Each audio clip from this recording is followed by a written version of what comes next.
我来这儿之前对贵州是一无所知，从小出生长大在北京，17岁的时候申请去了美国上学工作，待了11年。我是学心理学和数学的，读完研之后就工作，然后当时就在美国政府，就是在离白宫那个白色的楼200米的地方，在追求我的美国梦吧，一直想去达到更高的那个目标的感觉。我第一次来到杨洞是2019年的1月份，参加一个公益项目来检测水。当时我们在眼前这片梯田的不同的节点去采水样，都是可以达到饮用期的标准。吃到了当地的胭脂紫米，这是我吃过最香的米饭。疫情的时候，我就在北京，就是有一天我收到了一个箱子，然后上面全都是土，打开以后是一颗就是很大，大概有这么大的吧，就是南竹笋。果然是先生寄给我的一个笋。因为天天就是憋在家里，跟我的父母，然后2只狗在一起，就觉得整个人快疯了，吃的都是一些僵尸的食物。我觉得那个笋也是给我一个提醒，我需要回到这片山上来。我就想建一个自己的房子，度假的时候就自己过来。然后我先生他说他可以帮我建这个房子，我当时以为他很有经验，可是后来发现这是他建的第一个房子。找到这个地方之后，他当时给我拍一张照，但是照片上什么也没有，就是一堆树。我当时的感觉是此处应当有风景，我就用一支笔在纸上简单的画了一个我脑海中的房子的样子。建造侗族的木房子，然后下料，掌墨大师他们就把这个柱子开槽，都是用当地的杉木来做的。混凝土的在这里它就比较容易反潮，就没有说像木房子那么容易去呼吸排潮气。我们是在建房的这个过程中去互相认识了解。他是返乡，当时就负责那个大米加工厂，是那里的厂长。我应该算是2020年搬过来，今年是第6年了。住在稻田边，能看到鱼，听到蛙叫。这里既能够看到杨洞河，又能够看到村子。那条河在晴天的时候，它就像一块水晶一样，会闪闪发光。最开始不是想说待到疫情结束吗？彻底结束。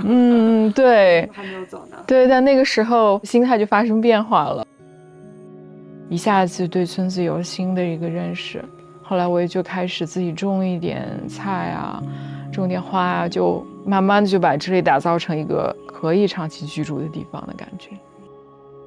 当时想在村子里建一所图书馆，听说今年种植的那个胭脂紫米没有人来收，我们就义卖杨洞村的5000斤紫米来换一所图书馆。在那个过程中，我也了解到了老种子至少是有400年以上，一代一代的进化，也就会更有韧性。水田的话大概有20亩，就是我们自己家的，旱地有7、8亩，还有60亩左右合作种植的田。选最健康的种子留下来，在适当的节气把它播下去。然后因为水田里养鱼不需要人工除草，不使用任何外来的化学品。我以为可能在山里的孩子他们更多的就是和自然在一起，但实际上晚上的这个空白的时间，这些孩子们就都是在刷手机，他们旁边的看护者也是在刷手机。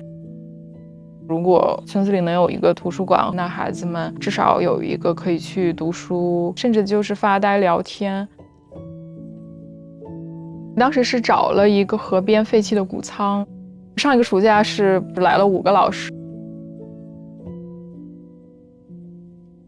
我是非常的愤怒的，把它变成这么美好的一个图书馆，然后你偏偏就要在这里养牛。又一次走进图书馆的时候，我就看到了原来经常来图书馆的一个男孩画水牛的那个头那个脚，他们是通过水牛很有民族认同感的。很多时候我在村子里遇到一些不能理解的事情的时候，其实我都能从孩子那边得到很多的安慰以及理解。其实宝宝在山里他是很好带的，他也会日出而作日落而息，并且我们屋后有水流的这个白噪音嘛，他烦躁的时候我就把他抱出来听一下水的声音，然后他就会安静下来。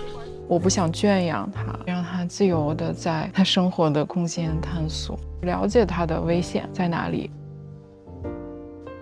但至于你说以后他上学呀，我会很仔细的观察他，看他需要什么，然后再去考虑如何提供。